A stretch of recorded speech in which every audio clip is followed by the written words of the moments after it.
All right, this is my friend Danielle Latona, and she's going to share her experience with us in trying to get substance abuse services. And she's a wonderful speaker, so I'm going to let her go ahead and let her tell us about herself.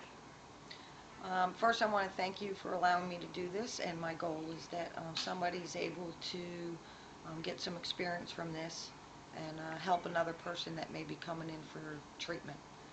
My experience with getting into treatment, my family really did a lot of the footwork. They were scared for me. I had been incarcerated, and the judge made it mandatory for me to go to treatment. So before they bailed me out, they pretty much set up the treatment facility for me.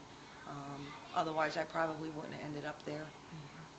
When I got there, I felt really uncomfortable.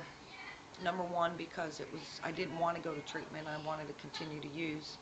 And the second reason was of my appearance. I was 83 pounds. I felt uncomfortable about myself, and I thought people were going to judge me. While I was in treatment, in my intake, some of the questions that were asked made me feel uncomfortable, and I thought that I was going to be rejected because of my lifestyle. Some of the basic questions of, are you married?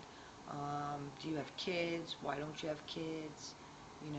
I felt scared to say that the reason I didn't have kids is because I was gay. Um, and then I thought once I was in treatment, I was going to be judged differently. It was probably about 4 or 5 months before I told my counselor. She already knew. She was just waiting for me to tell her. And we discussed about how I felt about it and the difficulties of not feeling a part of.